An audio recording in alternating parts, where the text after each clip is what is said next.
રાજકોટથી મહત્વના સમાચાર સામે આવી રહ્યા છે જે રાજકોટના ધોરાજીના માર્કેટ યાર્ડ ખાતે મગફળી માટે લાંબી કતારો જોવા મળી છે। ટેકાના ભાવે ખરીદી શરૂ થતા ખેડૂતોમાં ખુશીની લહેર જોવા મળી। ત્યારે મગફળી ટેકાના ભાવે વેચાણ માટે લાંબી લાઈનો લાગી છે। મગફળીના ટેકાના ભાવમાં 2300 મળી રહ્યા છે ભાવ। એટલે બજાર કરતા ઊંચો ભાવ મળતા ખેડૂતોમાં ખુશીનો માહોલ છવાયો છે। તો મહત્વના સમાચાર સામે આવી રહ્યા છે રાજકોટ ધોરાજીથી કે જ્યાં રાજકોટ ધોરાજીના માર્કેટયાર્ડમાં મગફળી માટે લાંબી કતારો જોવા મળી રહી છે। ટેકાના ભાવે ખરીદી શરૂ થતા જગતના તાતમાં ખુશી જોવા મળી રહી છે।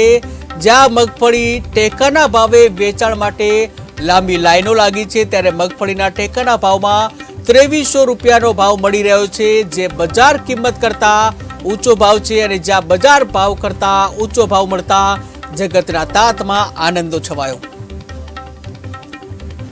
માંડવી ભરીને આવ્યો છું। માંડવીના ભાવ સારા છે ખેડૂતને। એટલે આ વર્ષે ખેડૂતને નુકસાની પણ થઈ વરસાદના હિસાબે।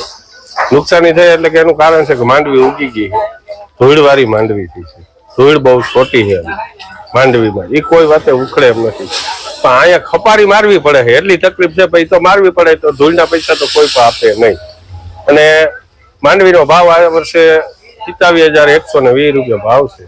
કાયદેસરનું શાંતિપૂર્વક બધાને તોરે, કોઈ અધિકારી કે કોઈ હેરાન નથી અને પાકને નુકસાની થઈ માંડવી ઉગી જાજી ગઈ। અત્યારે મગફળીના સારામાં સારા એવા ભાવ મળી રહ્યા છે।